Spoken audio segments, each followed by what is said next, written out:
Okay. Thank you. Right. So we've had apologies for absence, and we're on declarations of pecuniary interest and requests for dispensation. And I believe there's none from anybody here. So we go on to item 4, minutes of the previous meeting. So did you want to show those? Yep, certainly. Yep. Thank you, Colin.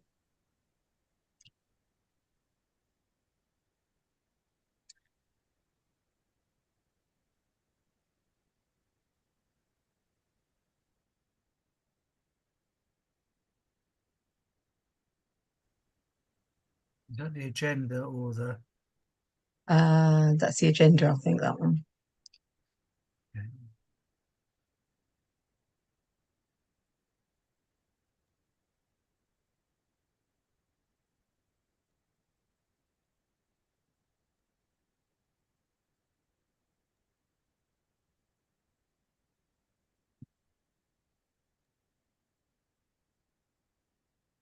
A lot of.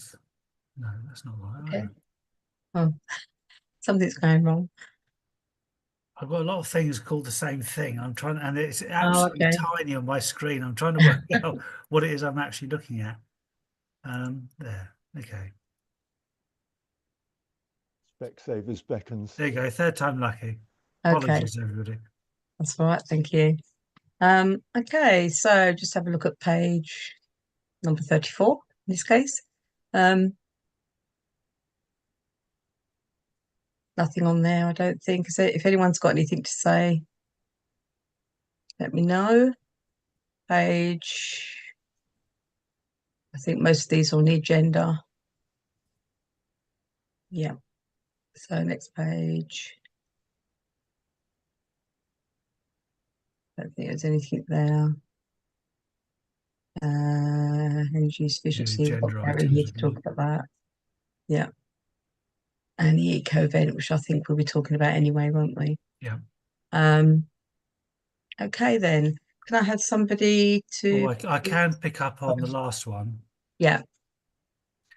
So I talked to the manager of the Vesti estate, Hmm. and that particular piece of land is apparently um, being used for another ecological kind of uh,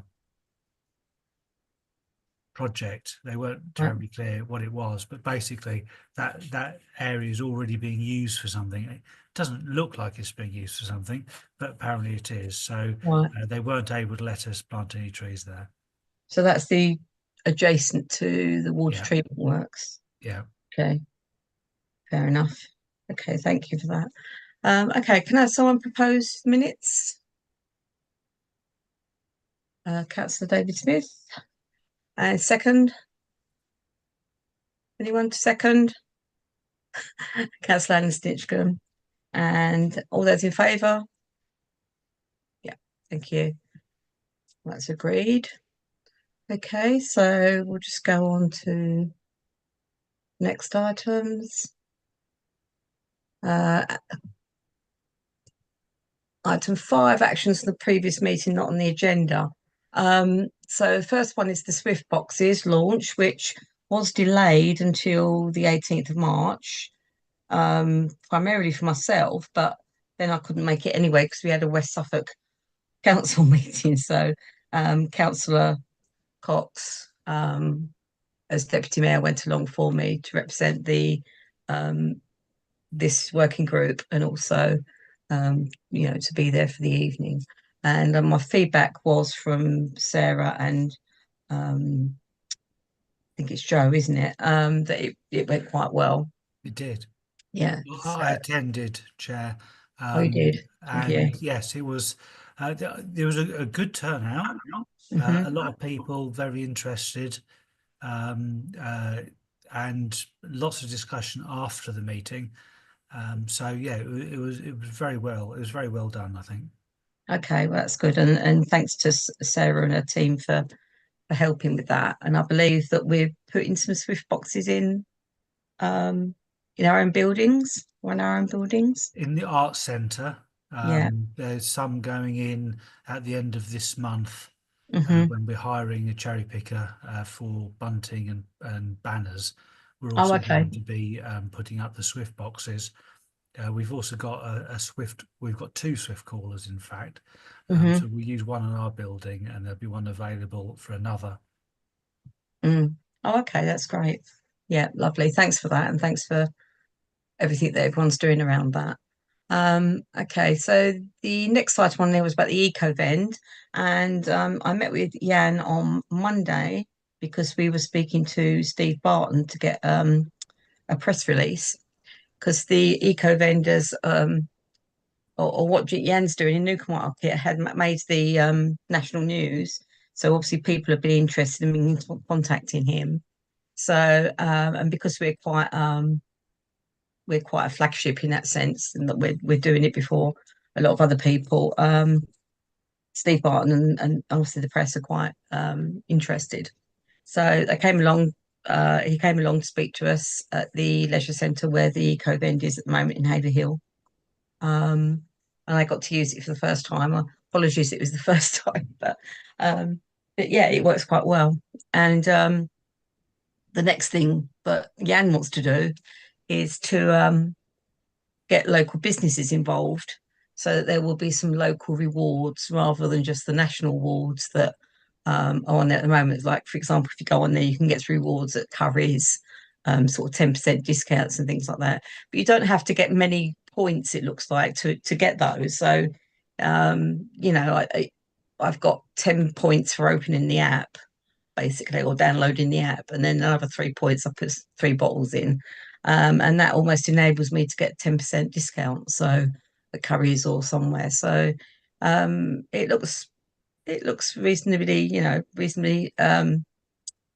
What's the word I'm looking for? Anyway, I was quite interested in what the rewards were, and yeah, but if we can get some more local involvement in businesses, that would be great.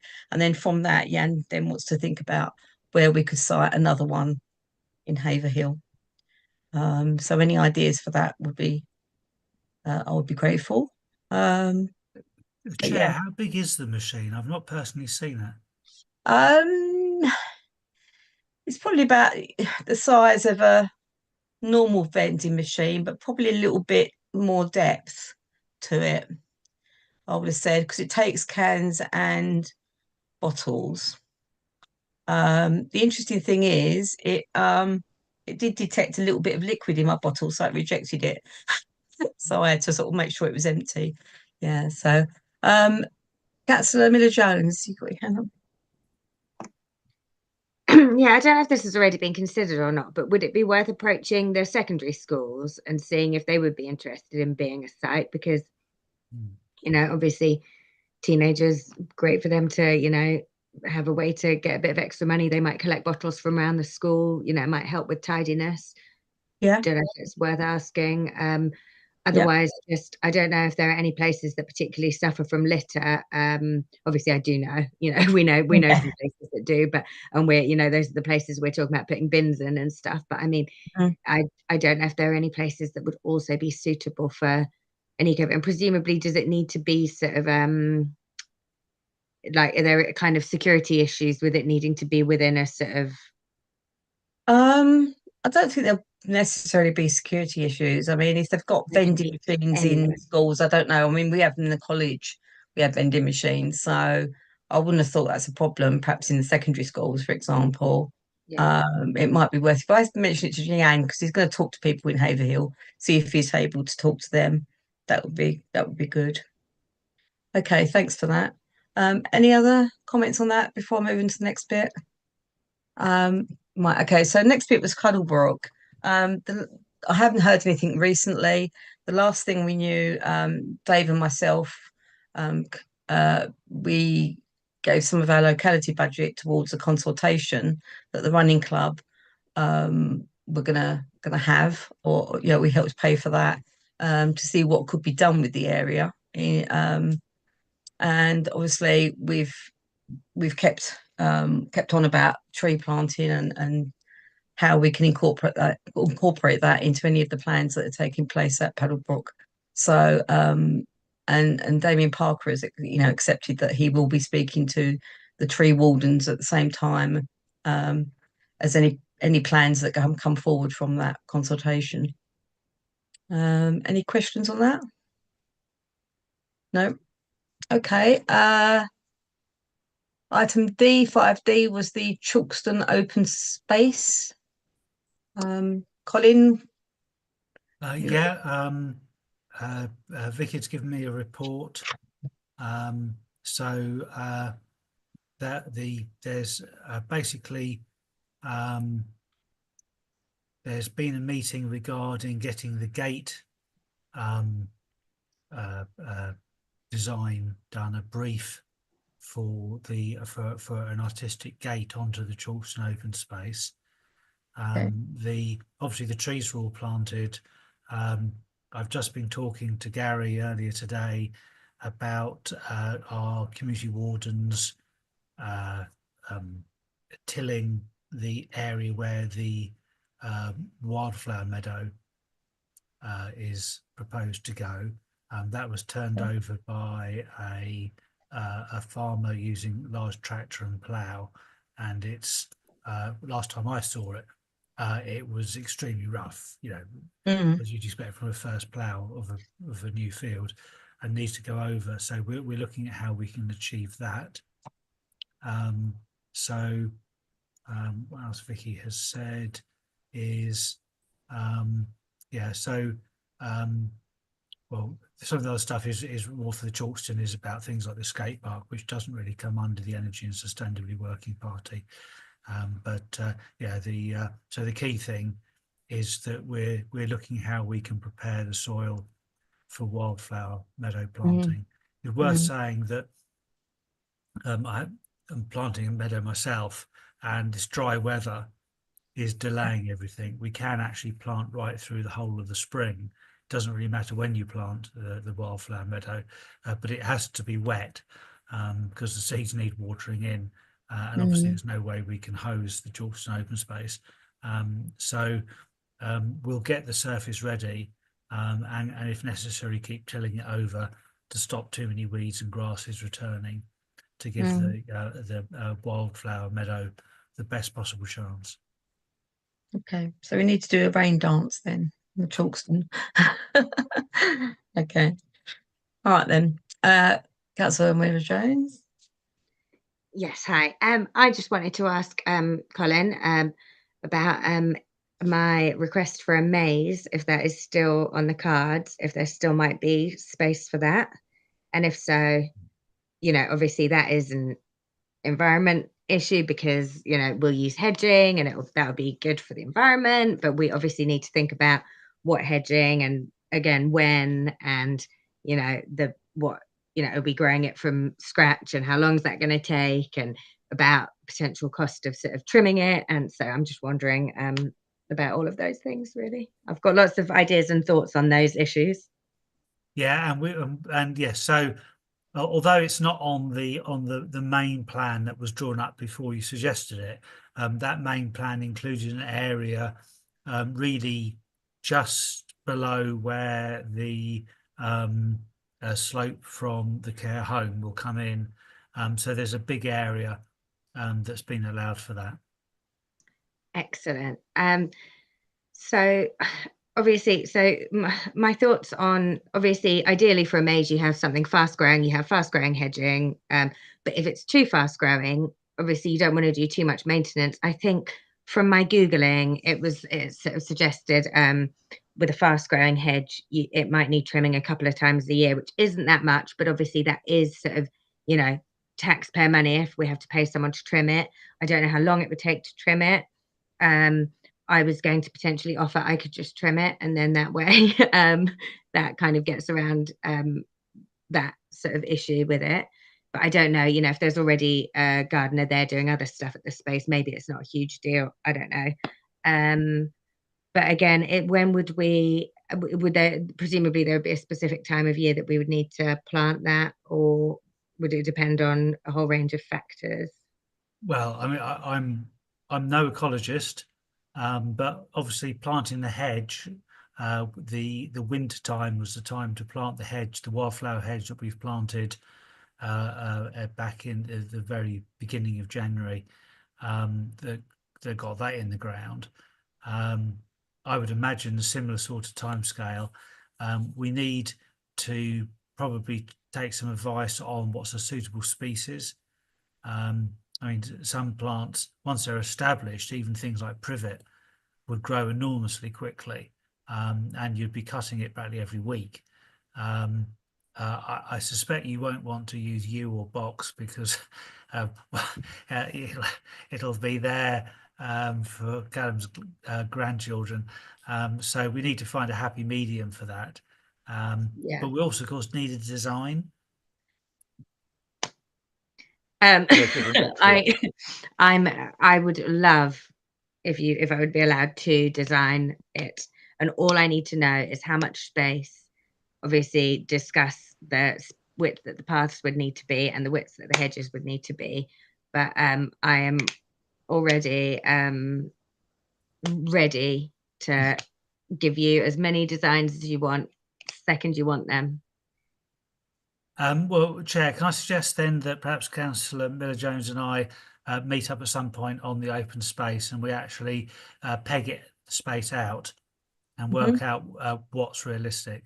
Yeah, that sounds like a great idea. Thank you for that. Perfect. Thank you, Colin. Good. Get things done. That's what we want.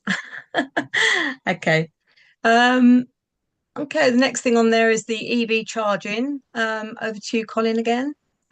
Well, actually, Councillor Stinchcombe has very kindly come to the rescue on that, and he sent me a paper earlier today.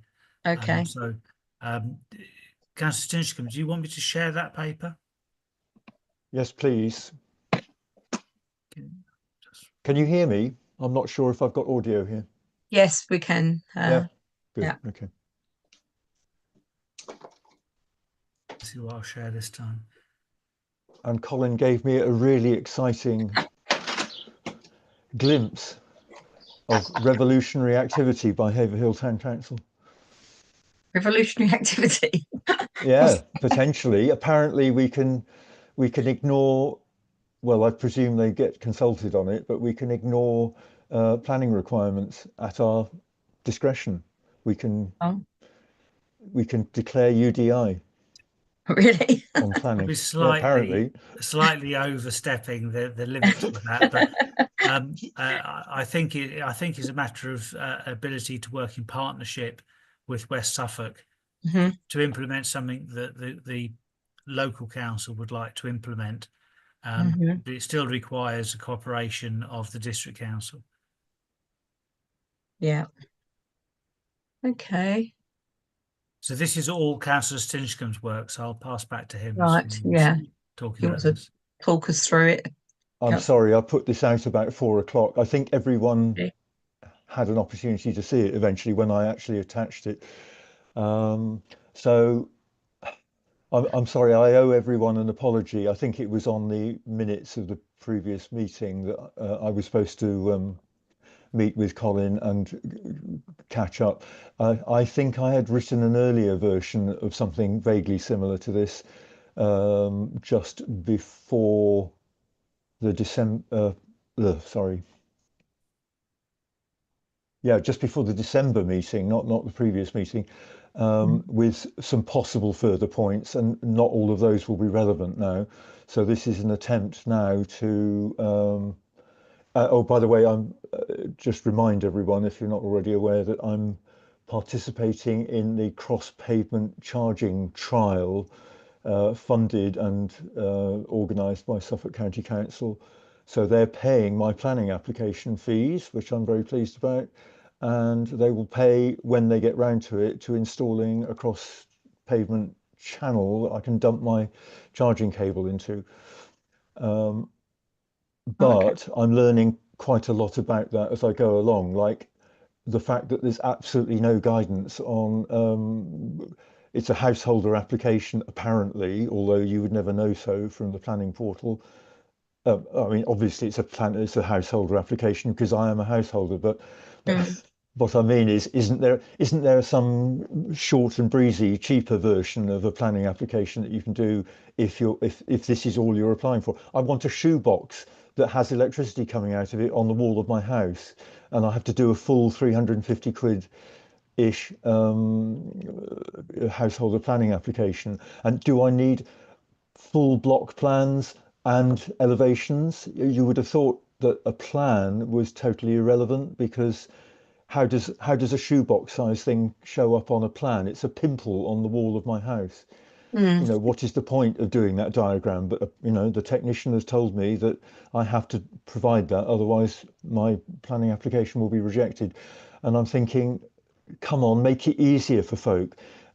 If you're building an extension, your builder will put you in touch with an architectural technician who will handle all this kind of stuff for you, or help you with it anyway.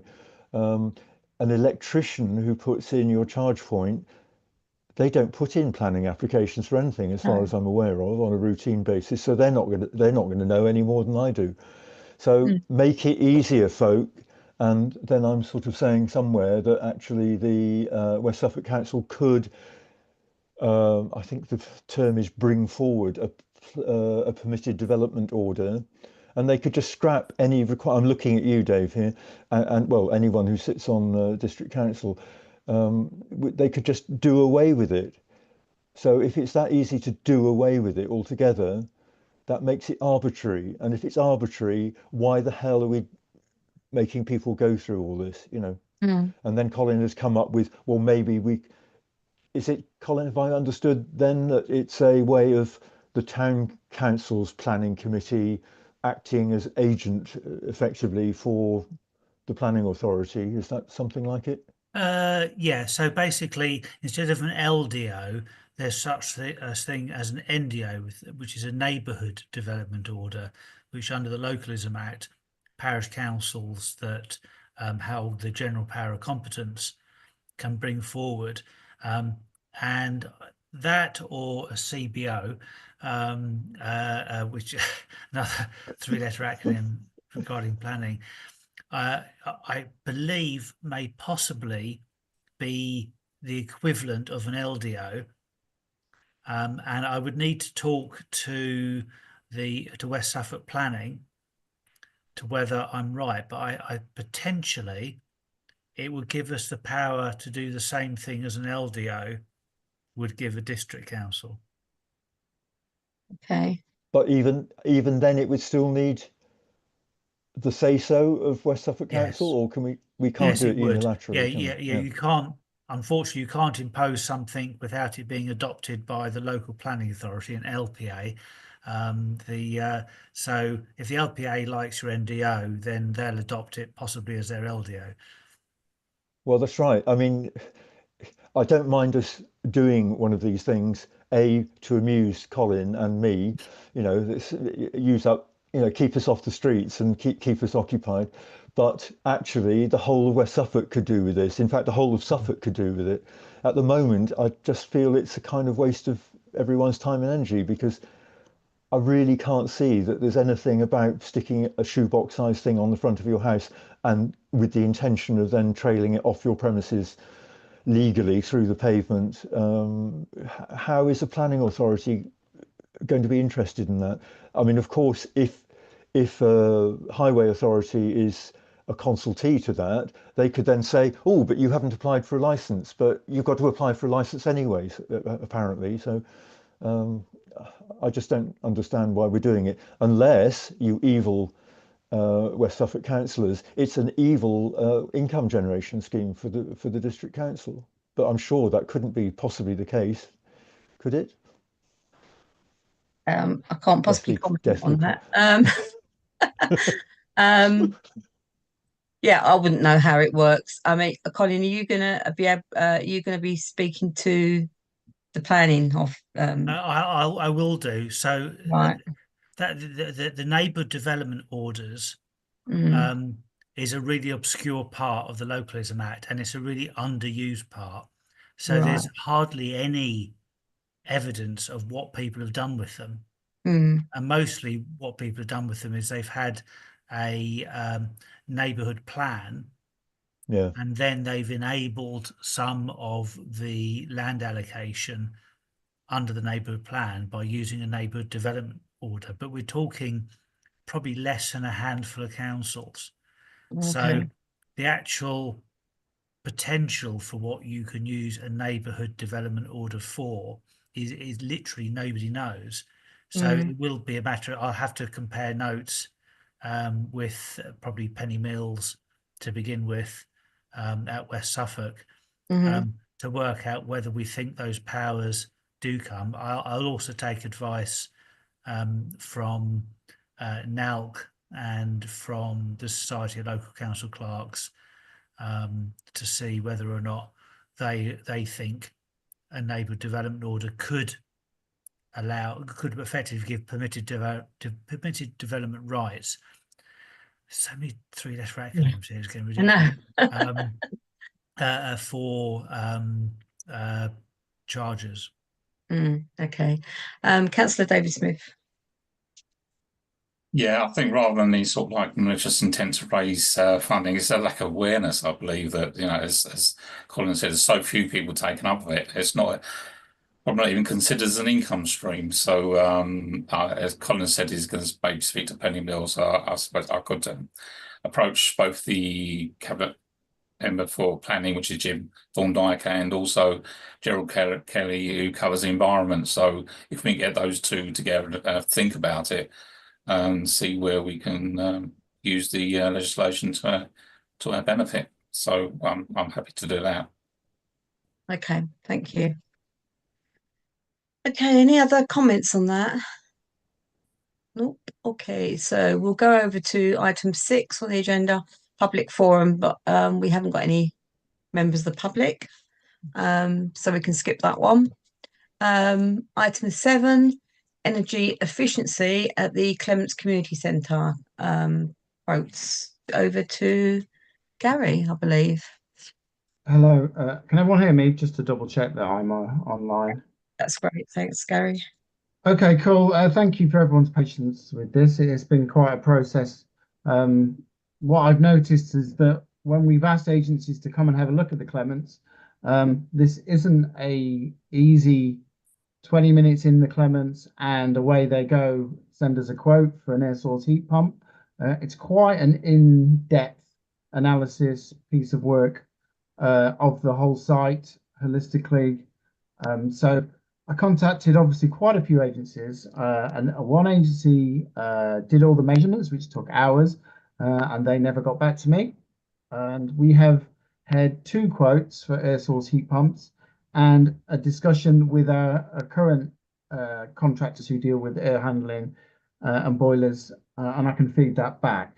One of the interesting discussion points that have been arisen from this is the disparity between a couple of the agencies in terms of what their expectations of the power to go around that building. I think that's something that Alan mentioned when we were discussing this a few meetings ago.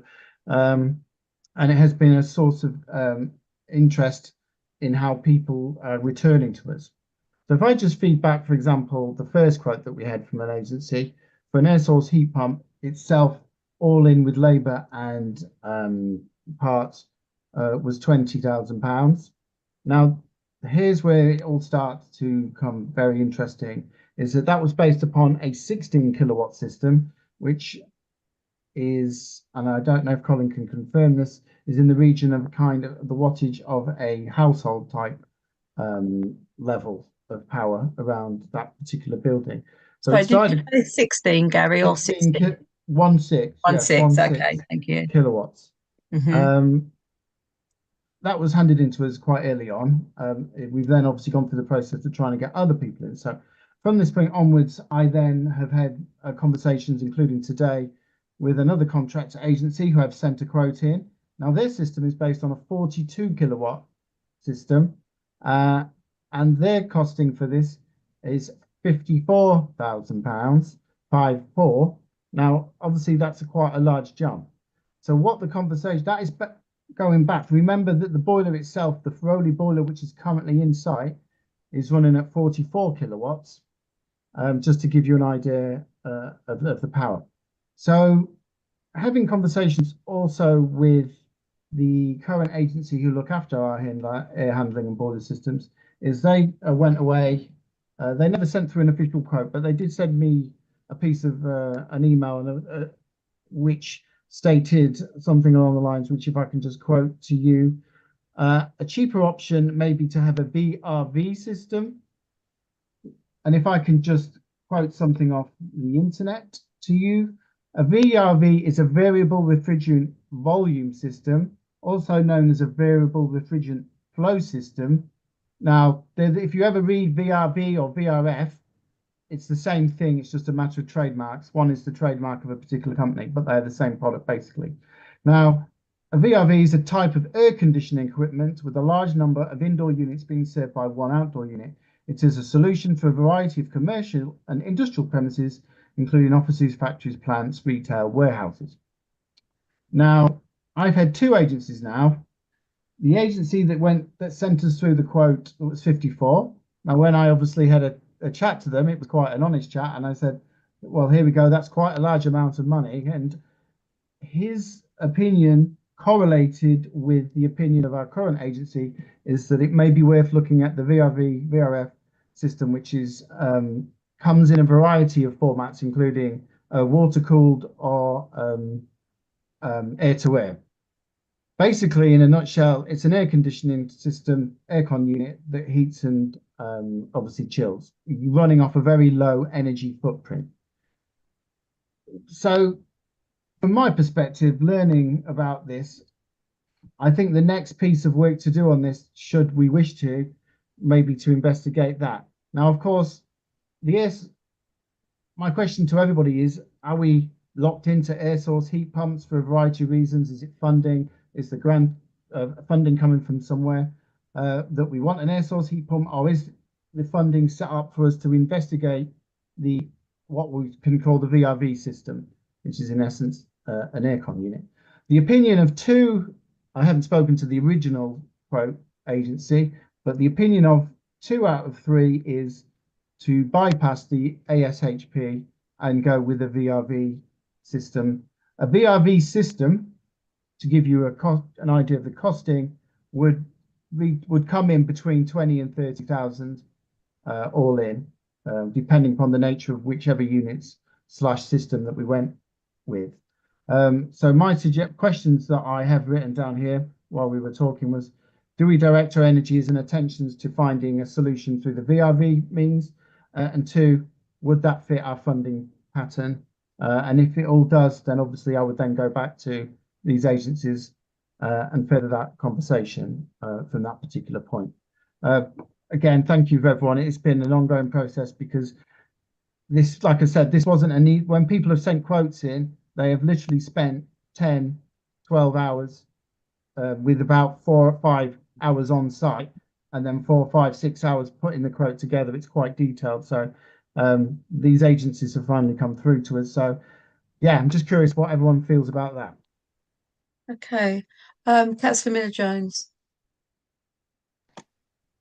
Thank you so much, Gary, for that work. That was great. I don't actually know anything about VRV systems, so I'm coming into this sort of from a place of ignorance. But I just did a very quick Google, but obviously not enough time to understand. My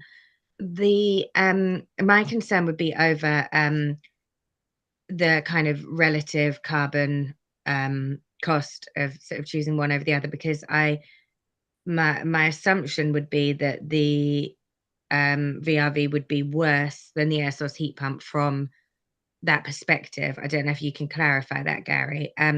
Also, I know that we had requested some of the decarbonisation initiative funding for the Clements, and the I believe the sort of thingy, I don't know what you call it, proposal that I had sent through for that was for air source heat pumps. So I just don't know how that would be affected. I think, again, correct me if I'm wrong, because this is going back a way, but I have a feeling it was about 20,000 that we had been offered from that DIF 2 funding. And I don't know whether it would end up costing us the same amount if we couldn't use that DIF 2 funding for the VRV anyway, in which case obviously it would make sense to go for the better option. So yeah, just some clarity on that would be amazing. Okay, Councillor Stinchcombe. My thought was if I'm going to have air blown at me rather than air convecting naturally off. I mean, there's an existing radiator system, I'm assuming. Am I? Is that correct?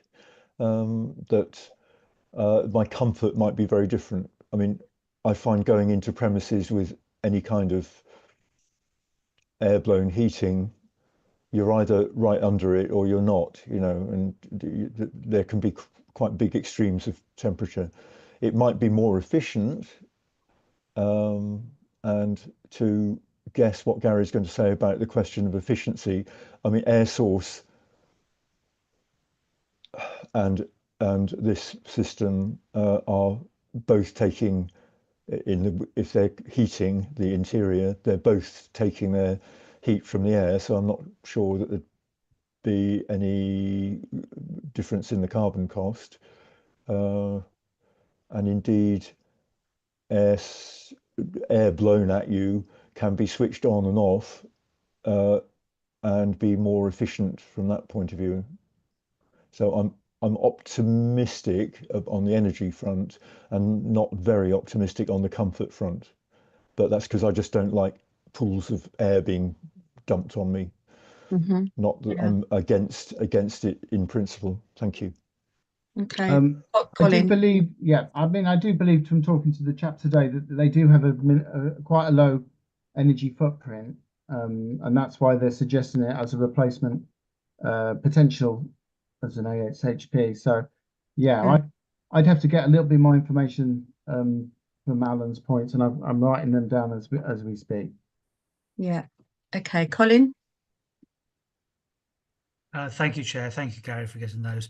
I think Councillor Stinchcombe is right in terms of the air-to-air is efficient because it's literally only doing anything. It's only warming the air around you and not necessarily warming the fabric of the building, particularly because the radiators accumulate heat. So it's pushing slightly more out. I just wanted to check with Gary. How does the air-to-air system provide the hot water? It wouldn't. You'd have to have different setups. Like for example, we have at the Clements, we have hot water on a different boiler system.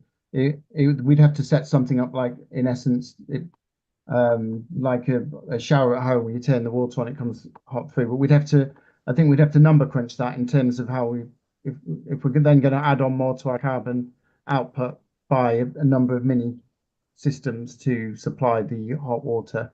I think that would be one of the questions that I would go back to the agency to discuss if people wanted me to go back and discuss about this particular proposal, as that was on my mind as well. Thank you.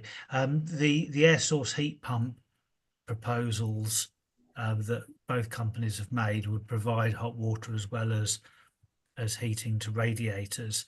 And in answer to Gary's earlier question regarding household, so I've quite a large house here, and it's 12 kilowatts, which comfortably heats it.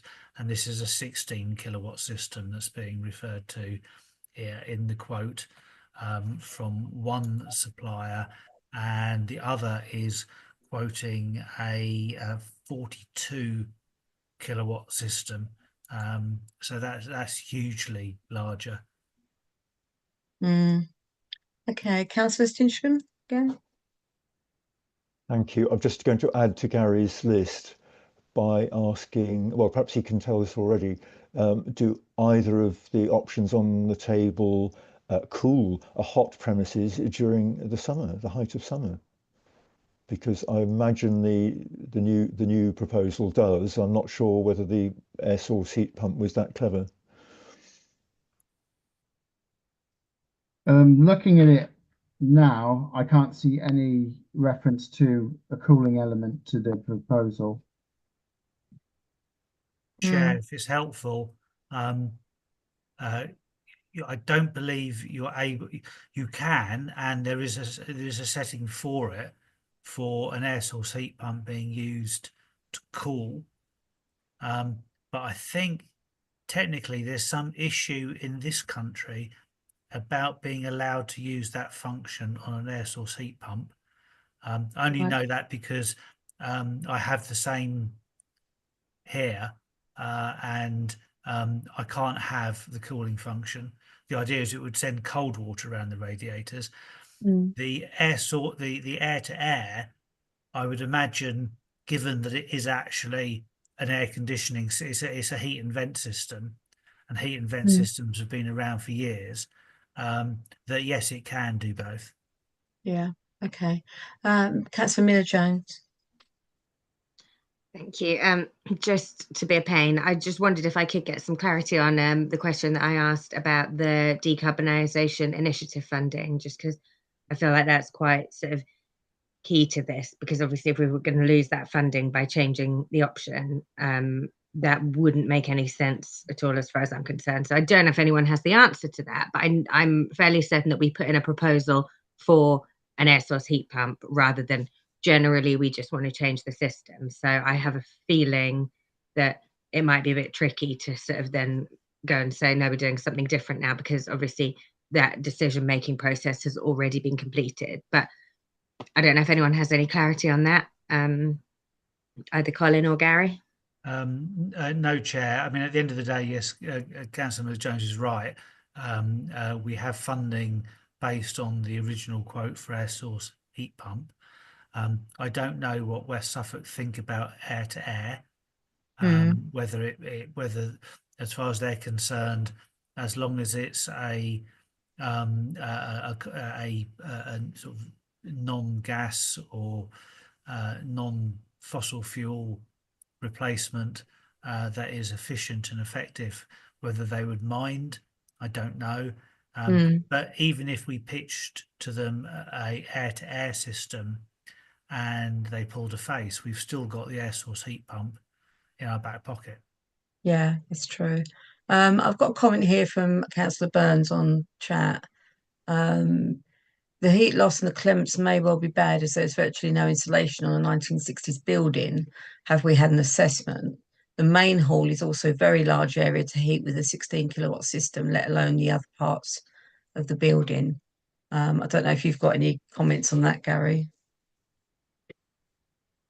Obviously, definitely things to consider. Those are the points that I would bring to the table to discuss with the agency who I spoke to today, who kindly said, as soon as you've had the meeting, come back with any kind of questions to me, and I'll do my very best to get it back to you.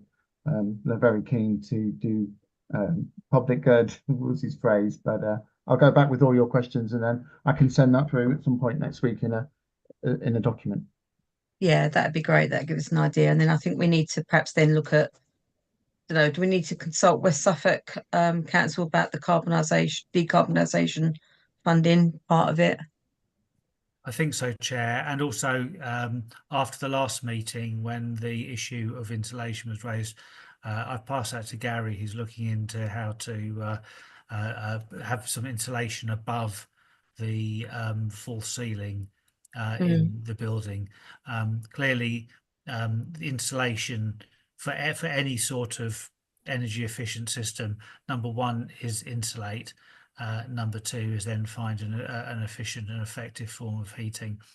It's worth saying that although, I mean, the whole point of air source heat pumps and air to air and all of these systems is that they slowly but surely warm the fabric of a building. So they're not supposed to be very, very powerful. They're not analogous to a gas system which heats up a cold building when you need it. Air source heat pumps will not heat up a cold building very easily. What they will do is at a very low cost and with a carbon neutral footprint is gradually warm a building up and then keep it warm throughout. So it doesn't need to be hugely powerful to achieve that. We would simply leave it warming the place all the time. Right. Okay then. Yeah. So if you could come back with answers to our questions, Gary, that'd be great. And then perhaps we can take it from there. Yeah, that's fine. I really like a good chat with this contract. agency and bring back to the table my findings, and I'll hopefully send something through before. I'll definitely send something through before the next meeting, if not within Okay. to everyone on the committee the next 7 days. Okay. All right then, that's great. Thanks then, Gary. Okay, any more questions on that, Councillor Miller-Jones? Yes, thank you. Just wondering if you would like me to sort of contact Gerald at West Suffolk and sort of just gauge sort of, you know, their view on the sort of VRV thing. Also, I was just wondering if you have had any advice or input from Miles on that. Just wondering what his view of it was, if you have sort of, if he's had anything to do with any of this discussion. Thanks. I haven't been in touch with Miles, but however, I think that's an interesting and welcome addition to the discussion. So I'm happy to send something off and have a conversation with Miles about the potentiality of such a system. Thanks for that. Okay. So you say, Laura, you're going to contact Gerald? If Gary and Colin would like me to, I don't know if there's a better way of doing it. I don't know if you guys want me to wait, but I just thought, since it was obviously, it's a good I idea. initially requested the funding through him, so I just thought it might be worth just shooting him an email and asking him about how simple that would be if we did want to go that route. I think, I mean, really, if what we're saying is, if we find that air to air is better than air source heat pump, how precious are they about sticking with the original proposal? I mean, it's not, we can't go back to them for more money, Yeah, but it's whether they mind. I mean, if they don't mind, then that's absolutely fine. yeah. I Okay. mean, it would be less money anyway, wouldn't it? So Well, the air source heat pump is significantly less than the other quotes. We haven't had a quote for the air to air yet. We don't know what the price will be. All we've been told by the two suppliers, and Gary can correct me if I'm wrong here, but my understanding is one didn't quote, one has given an enormous quote and said that the quote for air to air will be less than their enormous quote. They haven't said it will be less than their competitors' quote. yeah. So, but my understanding was, that's what I mean. The air to air is much cheaper than air source heat pump, which is so we wouldn't be, so by changing it, we wouldn't be asking West Suffolk for more because it's a lower amount. But then I think we need to look at will be the cost of Hot water. heating the water, hot water. Yeah. I think we need a kind of a detail of how much the installations cost would be, and what the energy usage would be with the hot water, and just more information on what, in essence, you know, the carbon footprint would be. And like I think John has chipped in, obviously, how would the installation affect it? And we've got a few more questions, I think, but yeah, let's get them in, and I think, I think So in you essence, want from me what I to- spoke, from speaking to the chap today, he was saying this system was coming in at half the price what he's quoting for the air source That heat would pump. be £7,000 more expensive than the quote for the air source heat pump. Yeah. Do you want me to just run it by Gerald now, or do you want me to wait? I think it'd be not you. I mean, you don't have to mention numbers. It's the principle of the matter. Yeah. I I'll shoot him an suspect email. that either air to air can heat hot water as a byproduct, given that it's using a refrigerant to in any case, or they would be proposing air to air to heat the building, and a much smaller air source heat pump to heat the water. One or other of those must be the case. Okay. Yeah, Gary, if you're up for running it by Miles, I think that would be a great idea, because I'm sure he will have strong opinions on it one way or the other. Yeah, I've got that down here. Yeah, thanks for that. Hey, thank you for that. Thank you for that discussion. That's great. Okay, so we'll move on then to item 8, eco event in 2025. It says events manager, but I believe Sarah's not here. I'm assuming that was Sarah's given me a report, Chair. So let's just have a look this up. So the Green Market in Haverhill is May the 17th. Despite outreach earlier in the year, the overall response from new participants has been lower than expected. So these are the confirmed participants, but Sarah accepts the dropouts are likely. So in terms of educational and environmental awareness, West Suffolk Park Ranger will be there doing insights into local wildlife. Luke's Bees, Jane, I can send you this email to save your hand. Luke's Bees demonstrating the importance of bees in ecosystems. Mini Monsters bringing live insects and creatures to educate about their role in the environment. Borneo Again, an eco-themed street entertainer. The RSPB, they'll be looking at conservation through education and membership as well. Free food in Haverhill. Haverhill Town Council will be looking to sell the Swift boxes built and donated by the Men's Shed. Sarah has said, and she's highlighted in yellow, so she clearly means it, that she would like some volunteers to staff that stall. So if there's any members of this working party who are available to do that, that would be very useful. Yeah. Youth Services will be there with their sewing workshop, teaching sustainable textile skills. That's basically an outreach from the project we have at the zone. Arts, there'll be a community art workshop, activity based on wildlife recorded in Haverhill, and that's going to lead to revamped street furniture. We have some funding from the UK SPF for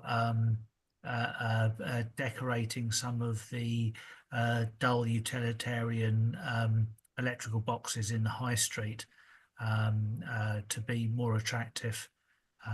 So I think that's where that's coming from. There's going to be a couple of food stalls and crafts and handmade goods. They're eco-friendly soaps, handmade crafts, natural skincare. Well, it sounds quite a few. I know some might sort of drop out, but it sounds like quite a few. Yeah, I think Sarah's done a good job getting lots of things together. Yeah, okay. Laura. This sounds amazing. Could you please thank Sarah for us, Colin, because that is so good. I was sort of trying to think of good things to bring in, and all those are way better than all the things I came up with. And I'm very pleased. It sounds great. I probably won't suggest most of the things I was going to suggest because, to be honest, yours are all better and all quite similar. One thing I have that I don't think is similar to one you have is I was thinking about perhaps we could have, and perhaps it's something I was gonna, offer to facilitate, and perhaps because if we don't do it, I'll volunteer at the council stall anyway. I don't know if we could have it as an add-on. But I was thinking perhaps have a sort of story corner for little kids where we kind of read stories, like kind of, eco-friendly kids' storybooks, because they always love that. They always love that, the kind of get Suffolk reading events when we sort of read stories to them. So I just thought I've got quite a few kind of kids' books on the environment and I can get more. And I just thought it might be a nice thing, something else for the kids to do. Yeah, so I don't know, maybe we could tack that onto the town council stall, possibly. Chair, can I, because first of all, I'm quite sure that Councillor Miller-Jones is underselling herself significantly. But despite her modesty, can I suggest that Councillor Miller-Jones emails all of her ideas to Sarah, because as Sarah said, some of her bookings might drop out, in which case your ideas are therefore ideal to fill back in, and certainly what you've just mentioned in terms of the storytelling, etc. Yeah, it sounds good. It's a good idea, especially storytelling. I've got a book here actually a child's book that I've been sent from Twinkle, which I have a subscription to. And that's all about the environment. So I can give that to you. Lovely. Thank you. All right then. Good. That sounds positive, doesn't it? I should be available that day. So I'll let Sarah know if I can help sell the Swift boxes. And Dave's put his thumb up as well. Is that a yes from Dave? Yeah. Okay, Yes, that's fine. Yeah. Okay, so if we go on to 9 tree planting locations, have a look at these. Anglian Water Treatment Works, was that the one we were Yes, talking that's about? the one we know we can't unfortunately cover. Yeah, that's what I thought. Offer an 8-foot horse chestnut tree. Yes, we've had a member of the public who planted a horse chestnut tree in their own garden and have realised that actually their garden is no match for a For horse thriving horse chestnut. chestnut tree. So Yeah. they've offered it to us. Okay. Obviously, we can't move it until the late autumn, early winter in any Mhm. case. But if we can think of somewhere where it might be able to go, Okay. then that'd be quite good to relocate it. Okay. So if anyone comes up with any ideas where we can put that, not that I know much about where you can put trees, but I'll have a think. And the Glebe Chapel Drive. Yes, so you may have heard that there's a project to tackle some neighbourhood issues around the glebe, and we've been provided with some funding to get some trees, ostensibly for the tree wardens.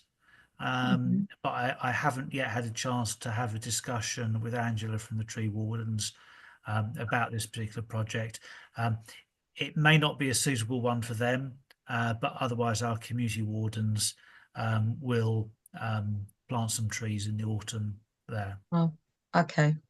Well, that They sounds. won't be, they'll be quite mature trees, so that Mm. whilst £500 would be a lot for just very, very small saplings, we'll Yeah. need to get fairly substantial ones. So probably going to amount to 3 or 4 trees. Yeah. Okay. Oh, that's good. Right then. Thank you for that. Item 10, recycling of items not covered by the curbside collection. To consider what assistance the town council might be offered to offer respective residents wishing to recycle items that are recyclable but not currently collected at curbside. So is that just a discussion, a quick discussion, if anyone's got any ideas? Yeah, Chair, this kind of leads on from what we discovered with our visit to the energy from waste plant, and also Councillor Jones wanting to see how we could assist keep Haverhill recycling in terms of finding ways of recycling things that are not going to be collected at the curbside. There's yes, a discussion about the art of the possible. Yeah.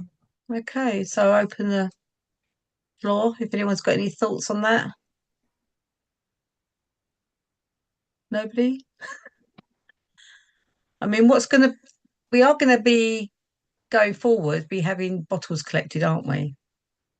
If I'm correct with the changes that are coming up. But are we thinking of things like that used to be collected on the market stall, like the blister packs and things like that? Laura.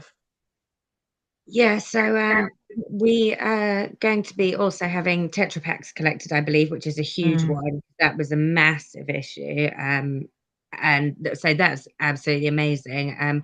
We've had a lot of discussion about blister packs, that we've basically been told that it's not worthwhile for anyone to recycle them. And I think the nearest place that recycles them is sort of up north or something. And it's Excuse me. it's I think widely considered to be a false economy to recycle them, which I am not personally satisfied with. But obviously, you know, if it's not feasible, it's not feasible. It's something that I have to confess I did mean to go into some more in-depth research into, and I haven't.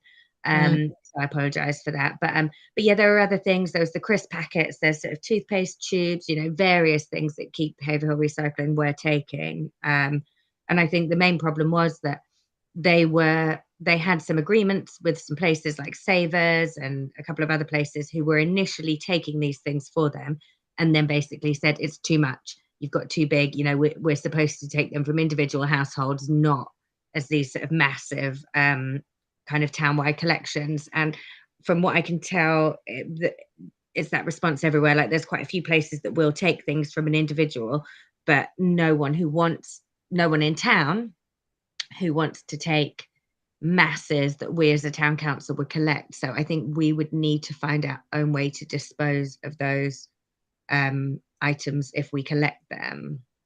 And which is obviously we would then be responsible for not only storage, but also then disposal. So it's something that I guess somebody needs to investigate, and I don't know if that somebody is me. I'm wondering whether it's just about raising awareness, because they're taking individual items from the public, for example, if they're happy to take 2 or 3 toothpaste tubes or whatever.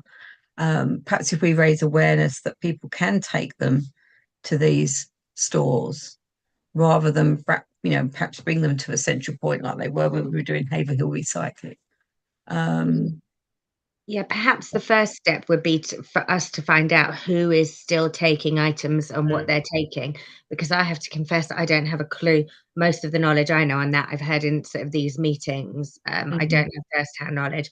All I do is collect masses and masses of things that I want to dispose of in a good way, and I just collect them and keep just collecting.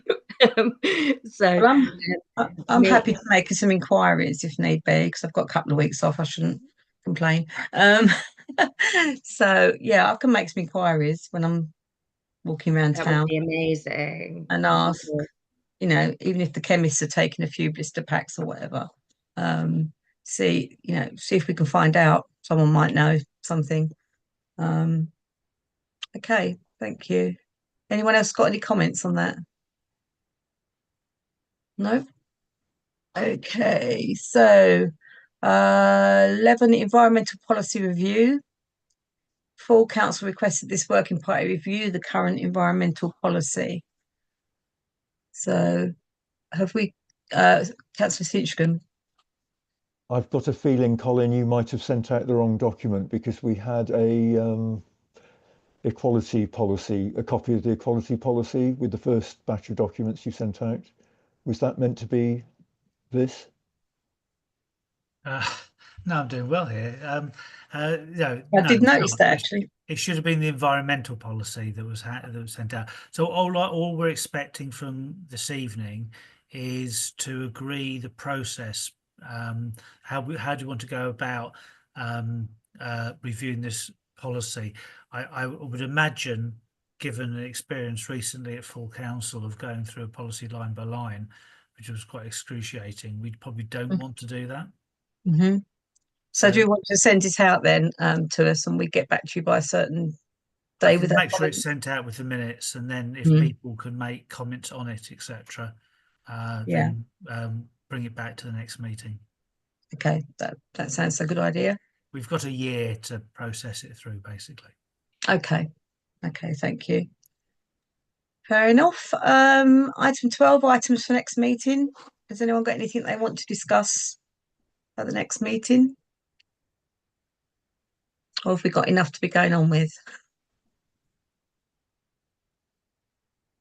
Nope. Okay then. So date of next meeting is Tuesday the 10th of June 2025. And I close this meeting at 20.